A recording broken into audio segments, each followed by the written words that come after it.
तो मंच पर हमारे बीच मौजूद हैं महिला आयोग अध्यक्ष डॉक्टर बबीता सिंह चौहान। एक बार जोरदार तालियों से मैं चाहूंगी कि डॉक्टर बबीता सिंह चौहान का आप सभी लोग इस्तकबाल करें। मैम बहुत शुक्रिया मंच पर मौजूद होने के लिए। तो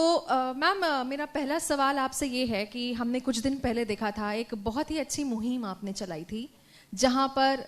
सैलून, जिम, ब्यूटी पार्लर में महिलाओं की नियुक्ति आपने अनिवार्य कर दी थी। इसका असर किस तरह से देखने को मिल रहा है मैम, क्योंकि अभी भी ऐसा लग रहा है कि उस ऑर्डर्स का पालन नहीं हो रहा है। बिल्कुल सही कहा निकिता जी आपने। पहले तो मैं आप सबका बहुत बहुत धन्यवाद देती हूँ कि आपने मुझे इतना खूबसूरत एक प्लेटफॉर्म दिया मुझे अपनी बात रखने के लिए, राइट। और इतने अच्छे कार्यक्रम में आज यहाँ आई हूँ, शौर्य सम्मान दिवस जो लगातार पिछले 10 सालों से काम कर रहे हैं, तो इसके लिए भी मैं बहुत बहुत सबका आपका हृदय से धन्यवाद भी देती हूँ और आभार भी व्यक्त करती हूँ सारे समाज की तरफ से कि ये इतना सुंदर कार्य जो आप कर रहे हैं, ये मुझे लगता है कि एक समाज को नई दिशा भी और समाज को एक मोटिवेशन देने का काम करता है। क्योंकि जब जो शहीद होते हैं या जिनके परिवार वाले होते हैं तो उनके पास सिवाय सम्मान के कुछ और नहीं बचता, तो उन्हें लगता है कि जो भी हमारे परिवार ने खोया है या जो नहीं है, अगर उनको सम्मान उनके बाद मिलता है तो फिर भी परिवार की फीलिंग ऐसी होती है कि वो व्यक्ति कहीं ना कहीं समाज में है। तो इसके लिए मैं आपका तहे दिल से शुक्रिया अदा करना चाहूँगी कि आपने कहा। रहा आपका सवाल, बिल्कुल निकिता जी आपने सही कहा कि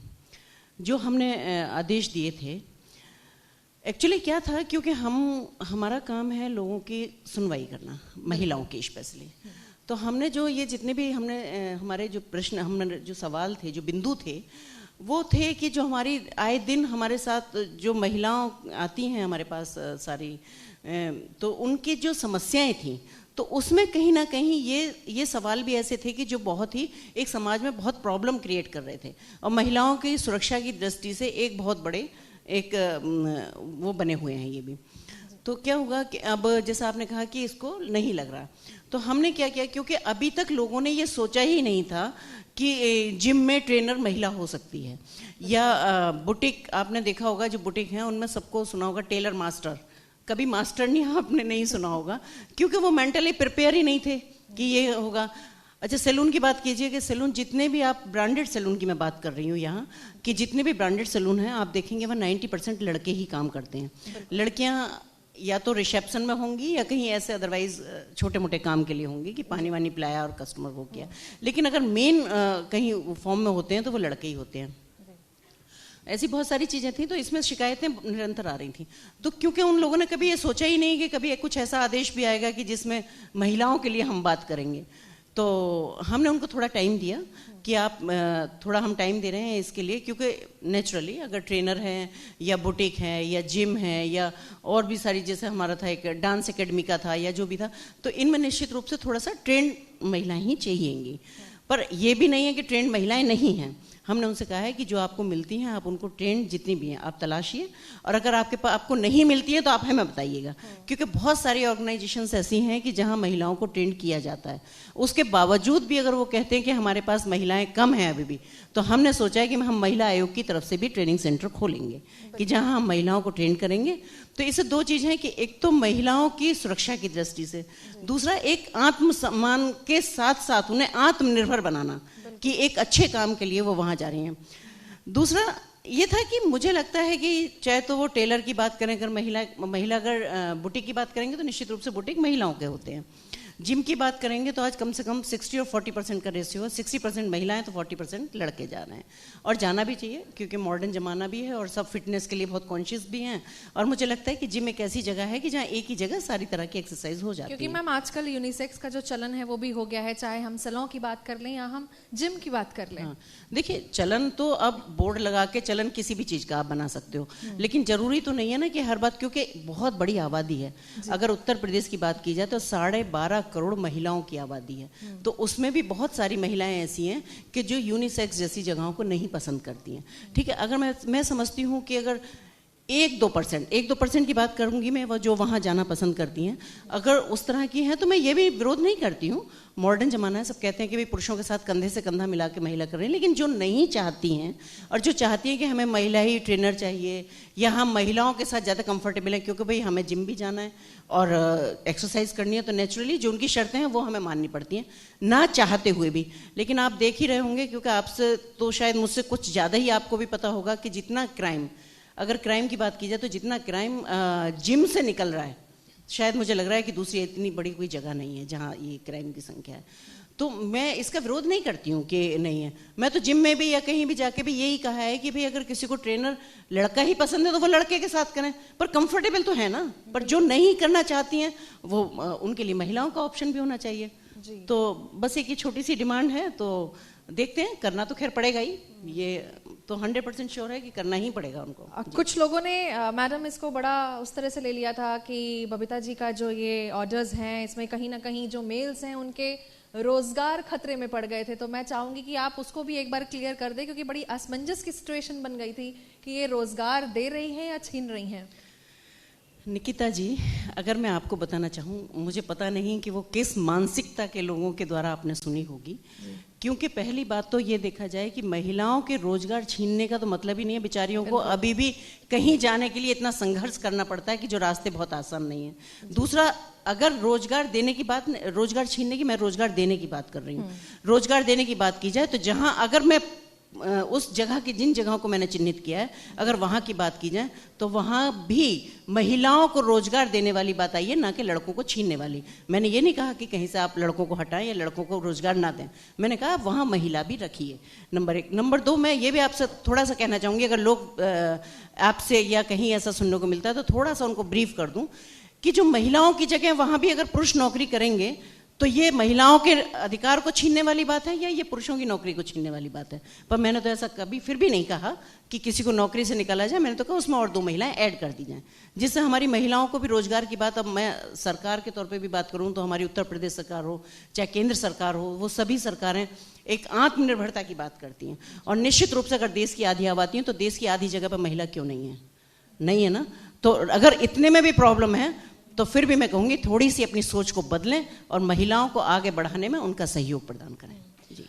मैम, एक सवाल मेरा ये भी था कि आजकल अमूमन जब हम 4 वेज पे जाते हैं, सिग्नल्स होता है चौराहों पर, आप देखते हैं कि महिलाओं का झुंड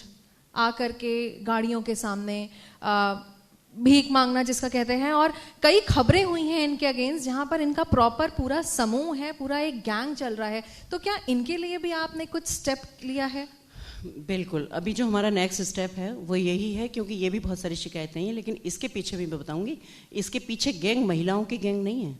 महिलाओं पर सड़क पे उतारने वाले पुरुषों के गैंग चल रहे हैं जी। ये मैं बहुत बड़ी बात आपको बता रही हूँ, और आपने सर्वे भी अगर किया होगा, क्योंकि इससे पहले भी बहुत सारी मुहिम ऐसी चल चुकी हैं जो ये सड़कों पे महिलाएं भिक्षावृत्ति कर रही हैं, या जो छोटे छोटे बच्चों को लेकर महिलाएं घूमती हैं, तो कहीं ना कहीं जब भी पकड़े गए हैं तो वहाँ पुरुष ही उस गैंग के सरगना निकले हैं। तो इसमें भी हमारी चल रही है कि हम इसको किस तरह से, क्योंकि हम सोचते हैं कि जब हम किसी चीज़ के लिए अगर कदम बढ़ाएं तो वहाँ हमें 100% सक्सेस भी मिलनी चाहिए। हम उस लेवल का काम करना चाहते हैं। तो हमारा है, हमारे साथ हमारे दोनों उपाध्यक्ष हैं, हमारी सारी मेंबर्स हैं, हम सबके साथ बैठ के एक बात करने वाले हैं, और जो इस तरह के जो महिलाओं के हित में काम है उनमें मैं बहुत सारी योजनाएं भी आगे लेके आने वाले हैं जी। मैम, आगरा का एक किस्सा पढ़ रही थी मैं, जहाँ पर एक परिवार में बेटी जन्म लेती है और पत्नी और पति में विवाद हो जाता है और वो पूरा ब्लेम पति को डालती है, जिसमें आपने उस महिला को लताड़ भी लगाई है। तो क्या लग रहा है, इस तरह से केसेस मैम अभी भी आपको इसका सामना करना पड़ रहा है? जी, वो क्या पूरा केस था, आप जरूर बताएं। दुर्भाग्यपूर्ण है, और इत्तेफाक से आप ये मेरे केस की बात कर रही हैं कि मैं वहीं गई हुई थी बाई चांस, और ये ऐसा एक केस था कि वो डिवोर्स लेने के तैयार थी इस बात पे कि मैं टेस्ट कराने के लिए जा रही थी और मेरे पति ने मुझे रोक दिया, इसलिए मुझे दूसरी लड़की भी पैदा हो गई। तो हालांकि मैंने उसको डांटा, तो मुझे लगता है ये कहीं ना कहीं थोड़ी अवेयरनेस की बात है ना। तो मुझे, क्योंकि अभी महिलाओं को देखिए, महिलाओं की अगर बात की जाए तो मैंने कहा ना कि उनको किसी भी क्षेत्र में जाने के लिए भी बहुत संघर्ष करना पड़ रहा है। तो महिलाओं को अभी हमें बहुत अवेयर करने की भी ज़रूरत है, जिसमें अभी हमारी लास्ट मीटिंग हुई थी लास्ट मंथ, जो हमारी कैबिनेट मीटिंग थी हमारे अपने सब मेंबर्स और उपाध्यक्षों के साथ। हमने वहाँ भी ये डिसीजन लिया कि हम महिलाओं को कैसे जागरूक करें और कैसे उनको उनके अधिकारों के बारे में जानकारी दें। तो मुझे लगता है कि कहीं ना कहीं ये कि जैसे परिवारों में पहले आपने देखा है कि मैं तो यही कहूँगी, माननीय प्रधानमंत्री जी का भी धन्यवाद देना चाहूँगी, माननीय मुख्यमंत्री जी का भी आपके मन से धन्यवाद देना चाहूँगी कि जिन्होंने महिलाओं को इतना सुरक्षित और इतना उनके कहना चाहिए उनके स्वाभिमान को जिंदा रखने का काम किया है ना, और उनको आत्मनिर्भर बनाने में इतना उनका योगदान रहा है। तो मुझे लग रहा है कि कहीं ना कहीं महिलाओं में जागरूकता आई है। लेकिन फिर भी हमारा कुछ प्लान हमने अभी ऐसा बनाया है अपनी टीम के साथ मिलकर कि जिससे हम नीचे तक की महिलाओं के साथ, जैसे आपसे मेरी बात हुई कि जहां अभी भी इस सोच की महिलाएं हैं कि वो नहीं चाहती, क्योंकि मैंने उसको बताया कि अगर तुम्हारी माँ ने तुम्हें जन्म नहीं दिया होता तो तुम कहाँ होती हैं, बिल्कुल, या तुम इस लायक होती कि तुम बेटी या बेटे को जन्म दे पाओ अगर तुम्हारी माँ ने मार दिया होता। तो उसे समझ आया। तो मुझे लगता है कि थोड़ी अवेयरनेस की भी ज़रूरत है, थोड़ा उनको उनके अधिकारों के बारे में जानकारी देने की भी ज़रूरत है, क्योंकि महिलाओं को तो अभी बहुत पीछे छोड़ दिया था, निकलने ही नहीं दिया। अभी तो कुछ साल ऐसे आए हैं कि जब महिलाओं का थोड़ा एक्सपोजर मिलना शुरू हुआ है, तो ये बहुत अच्छी बात है। और ये मैं कहती हूँ कि महिलाओं के लिए भी आपके चैनल के माध्यम से इसलिए कहना चाहती हूँ क्योंकि आपका चैनल भी बहुत लोग देखते हैं, और आजकल गांव में भी बहुत ट्रेंड है। जब से बीजेपी सरकार आई है, मैं ये कहना चाहूँगी कि लोग बहुत सुनते हैं योगी जी और मोदी जी को टीवी में,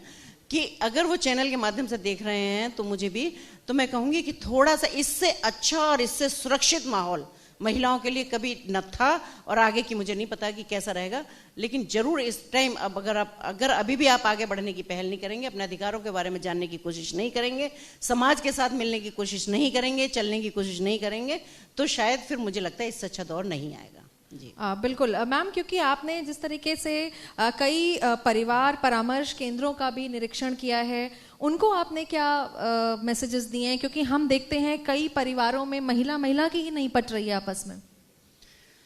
बिल्कुल आप सही कह रही हैं। एक्चुअली क्या है कि हमारे यहाँ परिवार परामर्श केंद्र में भी हम जाते हैं, लेकिन हमारे यहाँ थोड़ी काउंसलिंग की हमारे अपने खुद के ऑफिस में भी व्यवस्था है, क्योंकि हमारे यहाँ कोर्ट का प्राविधान है, आपको जैसा पता होगा। तो हम कोशिश ये करते हैं कि परिवार परामर्श केंद्र में भी जितनी हमारी मेंबर्स जाती हैं या हमारी उपाध्यक्ष महोदय जाती हैं, सब जाते हैं,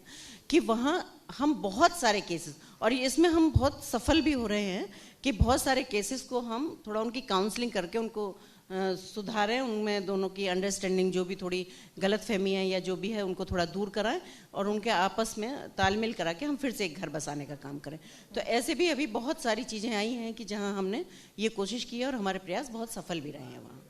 जी मैम, एक बात और भी मैं पूछना चाहूँगी, महिला सुरक्षा को लेकर के जो अभी तक हमारी अटमोस्ट प्रायोरिटी रही है, महिला सुरक्षा को लेकर लगातार आप योजनाओं पे काम करती आई हैं, और क्या कुछ सोच रही हैं कि इसका कह सकते हैं कि पूरा सफाया हो जाए, पूरी तरीके से अब महिलाएं लगें कि हाँ अब हम यहाँ पर 100% सुरक्षित हैं? बिल्कुल। देखिए, वैसे तो मैं कहूँगी, मैं इसके लिए उत्तर प्रदेश सरकार का बहुत बहुत आभार व्यक्त करना चाहती हूँ, माननीय मुख्यमंत्री जी का बहुत बहुत आभार व्यक्त करना चाहती हूँ कि सुरक्षा की दृष्टि से अगर देखा जाए तो आज उत्तर प्रदेश बहुत सुरक्षित हाथों में है। लेकिन फिर भी मैं कहना चाहूँगी कि कहीं कुछ इस तरह की बात है, फिर मैंने आपको यही कहा कि हम कॉलेज के माध्यम से हम, या कुछ ऐसी जो जहाँ महिलाएं काम करती है वहाँ, जैसे अभी मेरी लास्ट टाइम एक मीटिंग हुई थी, तो मैंने उनको कहा कि भाई आप जैसे कोई फैक्ट्रीज हैं या जहाँ लेबर के रूप में या कहीं वर्कर के रूप में जहाँ भी महिलाएं काम कर रही हैं, वहाँ आप टाइम फिक्स करिएगा कि भाई इतने टाइम से इतने टाइम, अगर ओवर टाइम करें तो महिलाएं वो खुद बताएं कि हम ओवर टाइम करना चाहते हैं और यहाँ करें, उनको ज़बरदस्ती ना रोका जाए। या कुछ इस तरह की जैसे पब्लिक पॉइंट हैं कुछ कि जहाँ हमें ज़रूरत है, जैसे अभी मेरे जो 10 बिंदु थे जो जिनकी अभी हम अभी बात कर रहे थे, उसमें भी सारी चीज़ें वो हैं कि अगर हम उनको भी कामयाब हो जाते हैं उनको भी पूरा कराने में, तो मुझे लगता है कि महिलाओं की सुरक्षा की दृष्टि से वो बहुत ही महत्वपूर्ण बिंदु ऐसे हैं कि वैसे तो क्राइम रेट अब नहीं है उतना, पर अगर थोड़ा बहुत अगर है भी तो इन जगहों के थ्रू जो हो रहा है वो क्राइम पे भी हम बहुत कंट्रोल कर पाएंगे। तो बबीता जी लगातार महिला सुरक्षा को लेकर के काम कर रही हैं और बहुमूल्य वक्त दिया आपने हमें, बहुत शुक्रिया। तो आप सुन रहे थे महिला आयोग अध्यक्ष डॉक्टर बबीता सिंह चौहान का। थैंक्स मैम कमिंग यहाँ आने के लिए। Thank you so much. Thank you. For more such videos, subscribe to the NewsX YouTube channel, hit the bell icon.